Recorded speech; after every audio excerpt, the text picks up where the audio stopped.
So information, Minister of Internal Affairs, as well as the Directorate of Immigration, Fande Simon Monday. Good morning to you. Good morning, my brother, and thanks for being here this morning and being on NTV Live. Good morning, viewers. And I know you are fresh from America, from the Uganda North American Association. There are many concerns from Ugandans living in diaspora, even these minority groups here, ethnic minority groups, who have concerns of getting passports. But as we stand, how many passports have been released by you? Thank you very much. You are right. I have just returned from Washington, USA, where we had engagement with Ugandans living and working in the diaspora. We had a very fruitful convention, 36th of its kind, and we met so many Ugandans. And one of the reasons why those Ugandans go to those conventions is because of two reasons. One, of course, to catch base with friends and relatives who go there, and two, to renew their passports and also acquire national IDs. So just know that most of the people who were at that convention came there for purposes of either renewing the passport, acquiring national ID, or catching base with the homies. And you have told them that they have come back home here to renew their passports, which is a bit inconveniencing for them. Yeah, we had challenges. Those people have challenges. That is not the biggest challenge that those people have. The biggest challenge that they have is, remember, we opened the passport office in Washington, but as you know, US is a very huge country, very, very huge. It has so many states and it is big. In fact, it is Uganda might even be 10 times the size of US. So what happens, people living in, for instance, California have got to apply and then board a plane to go to Washington to have their passport renewed. So which is a challenge. First of all, it is very inconveniencing in terms of time and also in cost. Because remember, somebody must have to board a plane, we will have to buy a ticket, we will have to, of course, book a hotel when he reaches Washington, and then schedule appointment to appear there. So what happens, as government, we have sat down and realized the need for us to acquire what we refer to as mobile enrollment kits. So right now, we are trying to popularize those whereby the applicants will not have to travel to Washington. It will be our officers who will be traveling to various states and then give days. We, for instance, may travel to Texas and give a week of interface with those people, and in that way, people will have to come for enrollment, and then their passports will be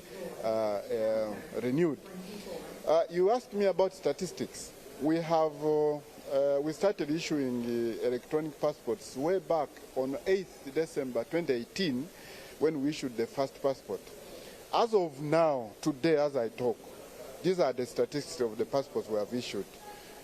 We have issued ordinary passports, 1,527,001 passports as of this morning. Of course, without considering these ones who have come in today. This is as of today.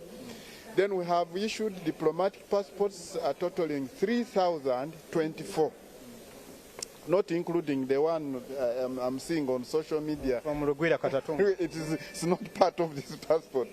Then service passports, we have issued 2,064 in number. And then we have what we refer to as conventional travel documents, which we total up to 8,960. But as this brings me to the issue of the Rugwira Katatumba passport, which has been flashing in the social media. I want to categorically state this morning that we have never ever issued a diplomatic passport to that gentleman.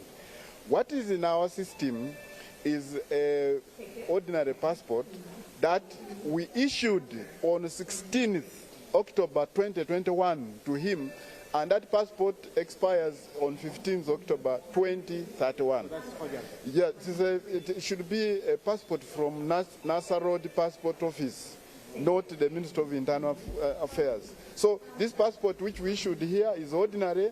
He came here, picked that passport on 22nd November 2021 at 13:41 hours. Okay, but also there is another concern. Many of these people who are lining up here waiting to go through that process, there is an issue of they are able to come here, then they get they will go through the process, but also picking the passports once they are done.